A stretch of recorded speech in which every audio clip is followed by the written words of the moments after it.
हेडलाईन्सचे प्रायोजक आहे NBC bearings, लांब पळण्यासाठी।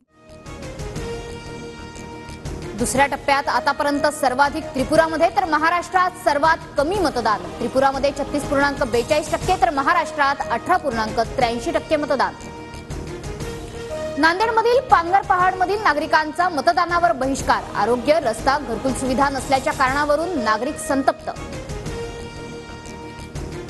अभिनेता प्रकाश राज यांच्याकडून मतदान। अभिनेत्री नेहा शर्मा आणि शिव ठाकरेंनीही बजावला मतदानाचा हक्क। महाविकास आघाडी काळात मला कोणत्या तरी केसमध्ये फसवण्याचा खूप प्रयत्न झाला, पण चौकशीमध्ये काहीही आढळलं नाही, फडणवीसांचं वक्तव्य। देवेंद्र फडणवीस एकनाथ शिंदेंना अटक करणार होते म्हणून शिंदे पळून गेले, संजय राऊतांचा आरोप।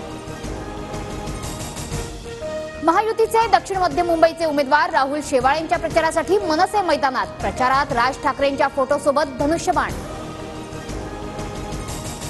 छगन भुजबळांचे निकटवर्तीय अंबादास खैरेंकडून नाशिकमध्ये अर्जाची खरेदी। राष्ट्रवादीचे प्रदेश सरचिटणीस दिलीप खैरेंसाठी फॉर्म घेतला, अंबादास खैरेंकडून स्पष्ट। नाशिकची जागा शिंदेंच्या शिवसेनेचीच। आज किंवा उद्या दुपारी 12 वाजेपर्यंत उमेदवारी जाहीर होईल, संजय शिरसाटांची माहिती। शिंदे गटाचे करमाळ्याचे माजी आमदार नारायण पाटलांचा शरद पवार गटात प्रवेश। शरद पवारांच्या उपस्थितीत नारायण पाटलांचा पक्षप्रवेश। नारायण राणेंच्या विजयाची मला खात्री। नारायण राणे खूप मोठ्या फरकानं विजयी होतील, नीलम राणेंकडून विश्वास व्यक्त। माढ्यात 28 एप्रिलला फडणवीसांच्या 3 सभा। माढा, सांगोला, अकलूजमध्ये फडणवीस सभा घेणार, तर 30 एप्रिलला मोदींचीही माढ्यात सभा। पुण्यात उद्या शिवसंग्रामची महत्वाची बैठक। ज्योती मेटे कुणाला पाठिंबा देणार? बैठकीत ज्योती मेटे भूमिका स्पष्ट करणार। दिल्ली महापालिकेत भाजप आणि आपचे नगरसेवक आमने सामने। हातात फलक घेऊन नगरसेवक टेबलावर चढल्यानं गोंधळ, जोरदार घोषणाबाजी।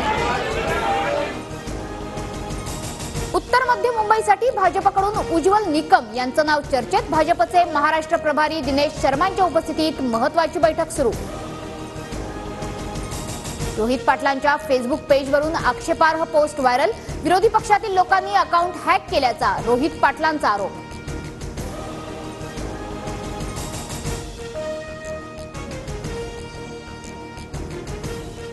हेडलाईन्सचे प्रायोजक आहे एनबीसी बेरिंग्स, लांब पळण्यासाठी।